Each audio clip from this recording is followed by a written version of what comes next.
Baik, Assalamualaikum warahmatullahi wabarakatuh. Sebelumnya, perkenalkan kami dari kelompok 7 yang beranggotakan Dafa Ahmad Ramadana dan juga Farhan Aditya. Di sini kami akan membahas tentang perencanaan strategi keuangan. Baik, langsung saja. Yang pertama, pengertian perencanaan strategi keuangan. Perencanaan strategi keuangan adalah proses sistematis untuk menetapkan tujuan keuangan jangka panjang, mengidentifikasi sumber daya yang diperlukan, serta merumuskan langkah-langkah untuk mencapai tujuan tersebut secara efisien dan berkelanjutan. Perencanaan ini menjadi bagian integral dari rencana strategis organisasi secara keseluruhan.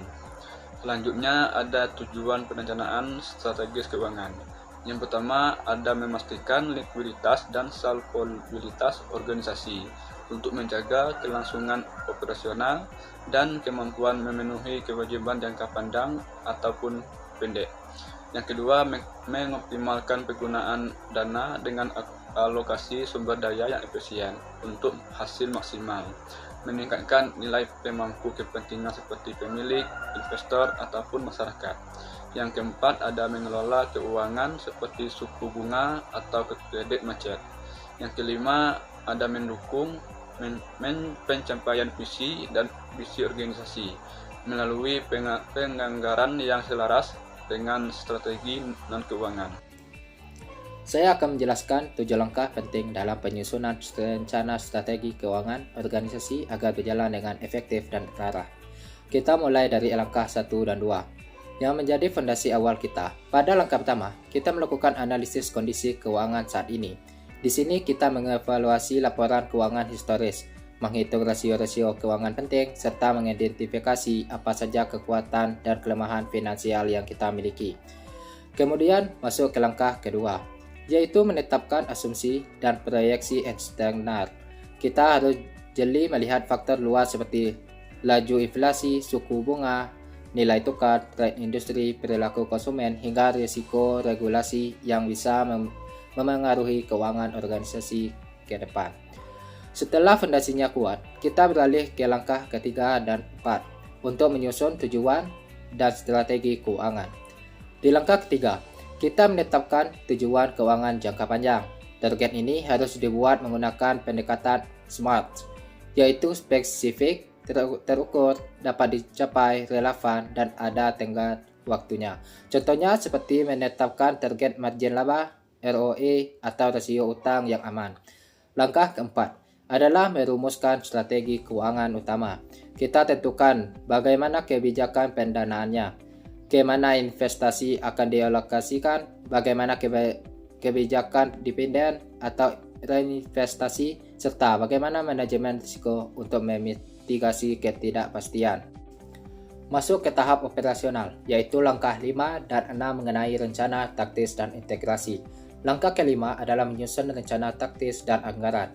Ini adalah bentuk konkret dari strategi kita yang dituangkan ke dalam anggaran tahunan, rencana arus kas harian atau bulanan, serta target kinerja untuk masing-masing unit bisnis.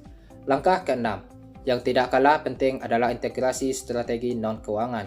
Rencana keuangan tidak bisa berdiri sendiri, harus terintegrasi dan mendukung aspek lain seperti dukungan pemasaran, kesiapan SDM, dan operasi, serta akselerasi digitalisasi dan inovasi. Terakhir, langkah ketujuh, pemantauan dan evaluasi. Proses monitoring ini wajib dilakukan untuk memastikan semua rencana berjalan sesuai target. Ada 3 poin utama di tahap ini. Pertama, menetapkan KPI, keuangan yang terukur dan relevan untuk memantau pencapaian strategis. Kedua, melakukan variance analysis dan evaluasi realisasi versus anggaran secara berkala agar kita bisa cepat mengidentifikasi jika ada penyimpangan. Dan ketiga, melakukan penyesuaian strategi saat kondisi di lapangan berubah demi menjaga fleksibilitas dan keberlanjutan rencana keuangan kita. Itulah 7 langkah komprehensif dalam menyusun rencana strategis keuangan. Baik, sampai sini yang dapat kami bahas tentang perencanaan strategi keuangan. Sebagai kesimpulan, Perencanaan strategi keuangan adalah peta jalan finansial jangka panjang yang memandukan proyeksi laba, neraca, arus kas, dan analisis risiko. Prosesnya harus realistis, terintegrasi dengan strategi bisnis, dan fleksibel terhadap perubahan. Rencana yang baik bukan sekedar dokumen, tetapi alat hidup untuk mengambil keputusan dan mencapai tujuan organisasi. Baik, sampai sini yang dapat kami bahas dari kelompok 7. Kami tutup dengan wassalamualaikum warahmatullahi wabarakatuh.